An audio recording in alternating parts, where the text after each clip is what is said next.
Well, this is awkward. So I falsely thought the anniversary of the Poseidon adventure was the 16th of December, but in reality, it was the 13th, so I've missed it by a day as of recording this intro. So, I've decided to make up by that by doing an entire review of the Poseidon adventure, explaining the story and all that. Of course, there will be spoilers, obviously, as I'm explaining the entire movie. But, if you want a rundown of the movie that basically is not spoilers, then... So the Poseidon Adventure is a movie based on an old ocean liner called the Poseidon, which is actually just a renamed version of the Queen Mary, but we don't talk about that. Anyways, the ship, after over 40 years of service, is heading to the scrapyards, but the company decides to make a bit of extra profit by charging tickets to its voyage to Greece from New York. However, the company executives want the ship to get there faster, so they trim the ballast and make them go full speed, which gets them right into the way of a giant tidal wave. This tidal wave strikes the Poseidon and then eventually capsizes it. Whatever survivors are left in the ship then need to make their way out. So let's get a little rundown of our characters. So here we got Mr. and Mrs. Rogo. They're a bit of a dysfunctional family, one of them being a police officer, and another one being a former prostitute who is basically just a housewife now. Then Mr. and Mrs. Rosen are an elderly couple. They're going to see their grandson in Israel, and considering they had a grandson to see, this will explain why it'll be so tragic later in the video. Then Gene Hackman's character, Reverend Scott, is a missionary going to somewhere in Africa. He's more confident and will soon become the hero of the group. They were already introduced in that opening scene at the beginning of the video, but I didn't really explain a lot about them. Basically, the captain is quite concerned for his ship, and knows that running at full speed with barely any ballast is dangerous. However, Lenarkos, the company executive, wants them to go faster because due to storms, they've missed their shot by 2 days. Then, I believe you pronounce her name Nani or something, but she's basically a singer from Gibraltar who got a free ticket to Greece due to the fact that she can sing well. And it means that they don't have to pay an actual singer for the ship. And then you got the steward, Mr. Akers, who is basically a Scottish waiter, and that is basically it. Susan and Robin are brother and sister who are on their way to see their parents in Europe. They're also pretty dysfunctional considering Robin is basically a younger version of me and knows everything about the ship, yet Susan is a bit older and basically a sassy teenager who doesn't want to hear everything about propellers and engines. And lastly, James Martin, he's a bit of a quirky character, but he's well liked among the passengers. There's not really much to his backstory. So, without repeating myself on why the ship's here, basically the movie starts off with Robin climbing toward the bridge to get a look. Meanwhile, the captain and the crew are frantically trying to make sure that the ship survives this storm. He then calls up the engine room to see how the ballast pumps are doing. The ballast pumps were broken while loading in Gibraltar, and now they're trying to get them to be loaded fully because the ship is suffering instability problems. Then Robin enters the bridge, however the captain isn't really pleased by this because he expected him to come at a much calmer time. Right now, through a giant gale off the coast of France, is not a good time for a cabin tour. Then, as they're talking, the largest wave that's hit the ship yet comes and slams the ship, almost capsizing it. Very reminiscent of what happened to the Queen Mary during World War II, which actually we'll get to that once the movie is over. Then, Robin is basically told to shut up, because the captain reminds him it's not a good time, so he's escorted back to his cabin. The captain is pretty mad at Lenarkos due to the fact that the ship almost capsized. Then we cut to Mr. and Mrs. Rogo's intro. Basically, half the people on the ship are seasick due to the rocking, so his wife Linda is very sick due to the rocking, however, he's convinced it's food poisoning. Then the rest of this is basically just the characters' intros, which we've already been through. Lenarkos is having an argument with the captain due to the fact that he ordered all slow and to load the ballast. However, Lenarkos reminds the captain that he can always just relieve him of duty if he wants because 4 other of the officers have the power to be captain. Then the storm calms down and it actually looks like a pretty nice day, so church services are held because it's also a Sunday. Reverend Scott makes a speech that I don't really understand most of it because I'm not religious, but it's something about, I don't know, not praying to God and doing it yourself because God wants you to be strong. I don't know. Point is, this will become a helpful speech later in the movie. Then, finally, it's New Year's Eve. However, Mr. and Mrs. Rogo are having a bit of an argument. You see, Linda is a bit scared because she was a former prostitute and she recognizes someone on the boat. Mike Rogo mentions how it's very slim chance that even one of her customers is on the boat, so she eventually decides to go. As Leslie Nielsen is talking to the passengers about the man the ship's named after, Poseidon, he gets a call from the bridge, noticing that they've seen a disturbance on the radar.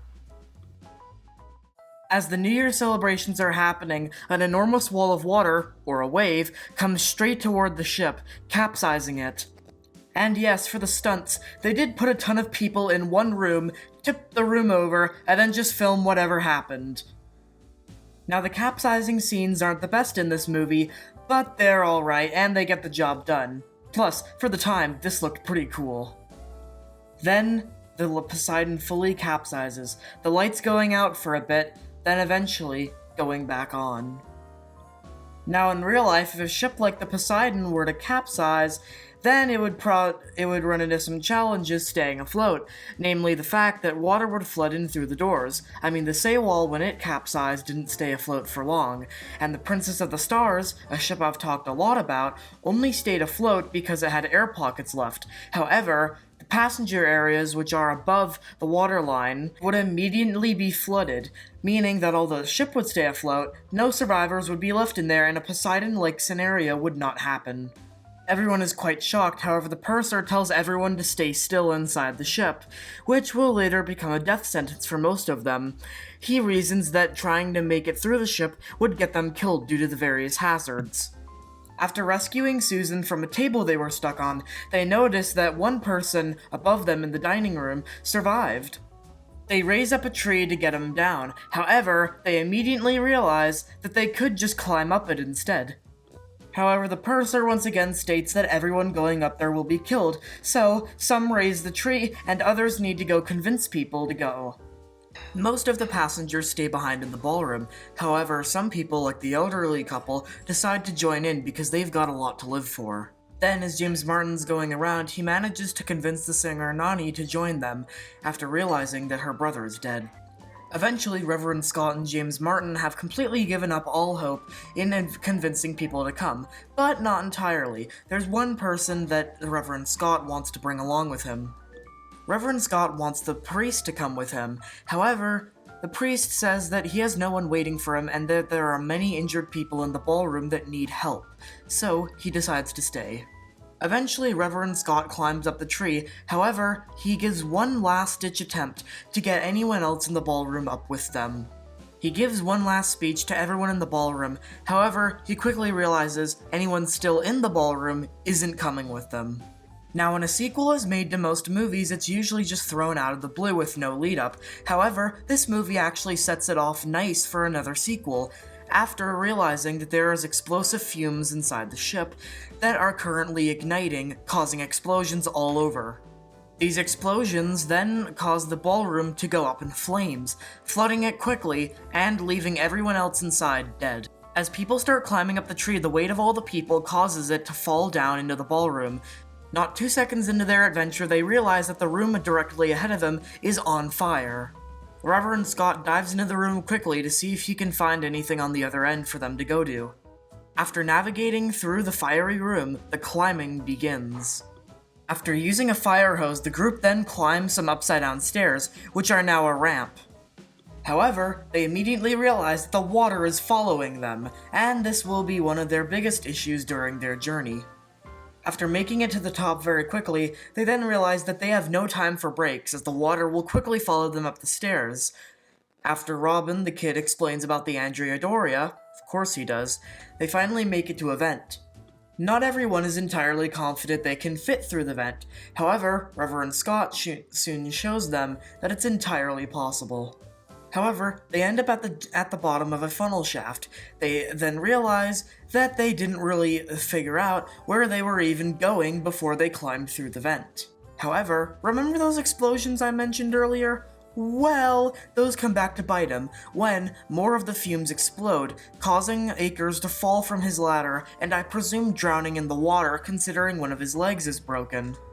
After finally getting out and realizing that Akers is dead, they then discover a new group of survivors. They then realize that the survivors are going toward the bow, but the bow, according to Reverend Scott, is underwater. However, none of the survivors believe him. So they agree that Reverend Scott should go toward the stern. If the engine room is passable, then they'll do it his way. Partway in, Susan joins him, and then they realize that there's a ladder. However, it does not look passable, but Reverend Scott will give it a try anyways. He tells Susan to wait for 5 minutes, and if he isn't back, to go tell the others to head to the bow. Susan makes it to the group and says that Reverend Scott has not made it back and to go towards the bow. However, as soon as they're arguing about that, Reverend Scott appears, telling that he has found a passable area. They then climb up the ladder and are greeted with what Reverend Scott warned about, and that was that the engine room is completely just a heap of twisted metal. However, at least it has a nice promenade, so they decide to go that way. They find a path to the engine room, however, it's completely flooded. But there's no other way to go, so either they stay there or die, or they do a swim. So they decide that Reverend Scott will tie a rope to one side of the tunnel. Then he'll swim through the tunnel and find the engine room. Once he's there, he'll tug on the rope telling everyone to follow it and that he's found air. Mrs. Rosen repeatedly begs to do it because she says that she is a strong swimmer. However, her being way past her swimming prime, they decide not to let her go and to let Reverend Scott do this one. However, partway through the tunnel, he gets caught by a giant piece of metal, causing Mrs. Rosen to have to be the one to go in and rescue him. Mrs. Rosen frees Reverend Scott, and they immediately find out that thankfully they're pretty near the engine room, so it's a short swim to the next area. Now this next part of the movie confused me for a while. As soon as they reach the end, it seems Mrs. Rosen gets some sort of heart attack or whatever, because in both this version and the 2005 version, they both die as soon as they reach the end of the swimming area. As Mrs. Rosen peacefully dies, Reverend Scott tugs the rope, signaling onto the other end that they are all free to come.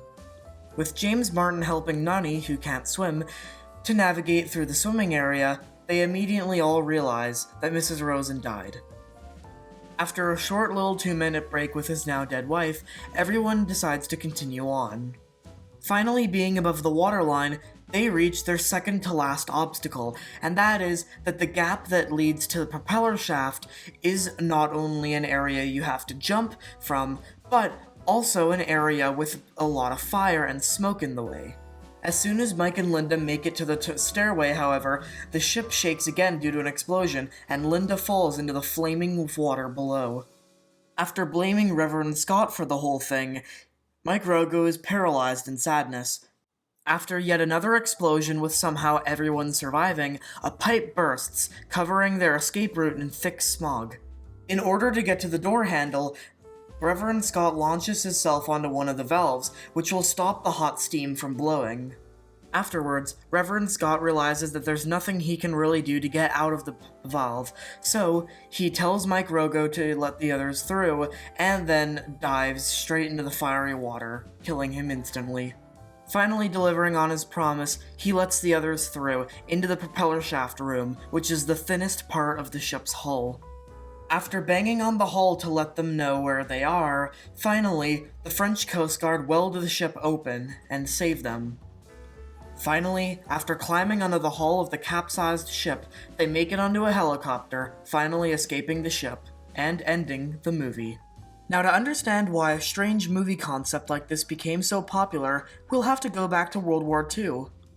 In December of 1942, the Queen Mary was carrying over 10,000 soldiers, but it was struck by a rogue wave which reached 23 meters and covered the deck completely. People were thrown about, and the ship listed to a terrifying 52 degrees. 3 degrees more and it would have gone over, just like in the movie. However, like the mighty ship it was, it righted itself and limped into port, damaged and beaten. On board the ship was a man named Paul Gallico, and he wondered, What if those extra 3 degrees, maybe even 5 degrees, were added to the ship? What if the ship capsized? Would anyone survive? So, he wrote a book about it. Except, of course, liberties, like for example, it was a passenger ship, and that of course the interiors didn't flood immediately upon capsize. The book was an immediate success, and then he published Beyond the Poseidon Adventure, which went more into detail about the aftermath of the first book. It was eventually adapted into a pretty horrible movie, which in my opinion, is even worse than the 2005 Poseidon movie. However, I do like that it mentioned what happened after, because in the first movie I was wondering, would they salvage the ship? What would happen to it? Well, Beyond the Poseidon Adventure was a horrible movie to watch and I regret it, but it answered my questions. Then, in 2005, the Poseidon Adventure got a remake, although saying that it did well would be pretty generous. However, in my opinion, I love this movie. I think it's actually pretty good, and I love how they changed up the way the ship sank from a wave to a terrorist bomb, which, to be fair, for a 2005 movie is perfect with the time, but doesn't age so well today. However, I can agree that the marketing for this movie was absolutely abysmal. Still, I feel a lot of people sleep on this movie because they see the negative reviews and don't watch it. However, I think for most people, they'll actually prefer watching this movie over some others. I mean, the old movie, the first one, is pretty good, but it has the problem of being quite slow and with a lot of talking scenes. Here, they do have talking scenes, but usually they're pretty short and are full of story and character. Plus, it actually builds up the characters a whole lot, having an entire hour dedicated to the ship not being capsized. Then, a year later, because according to them the 2005 movie was too bad, they decided to make another one. With big actors such as Kurt Russell and Josh Lucas, this movie was a glowing success, and is definitely a better remake. Sure, I like the 2005 one, but if I had to choose which one in terms of production quality and story was better, I would have to choose the 2006 movie. The 2006 movie also continued in the tradition of making the Queen Mary constantly associated with the Poseidon Adventure, because they designed this new ship after the Queen Mary 2, because the original one was designed off the original Queen Mary. So why am I talking about it today? Other than the fact that it's about ships, why has this movie become synonymous in cinema history? Well, it's mainly because, although the movie Airport kind of made disaster movies cool, with big explosions and effects, the Poseidon Adventure made disaster movies with story cool, and it was just really popular at the time because, other than Airport, there weren't a lot of other big movies. So, for some, this was the first ever disaster movie, or even the first movie in general, they saw. Then, those people would go on to become actors and directors, which would make an entire generation of movies that I'm sure today we're all very glad exists. Some parts of the movie were controversial, like how they had the actor for Mrs. Rosen put on a couple pounds to fit into her character, and she never lost them for the rest of her life. Still, the Poseidon Adventure was a really influential movie, and calling it a success would be an understatement, so I'm glad we have it here today. So, when will the next remake be made? How will the CG effects age? And why does Mike Rogo in the movie look like he has painted on eyebrows? That's a very good question. There's got to be a morning after, if we can hold on through the night, we have a chance to find the sunshine. Let's keep on looking for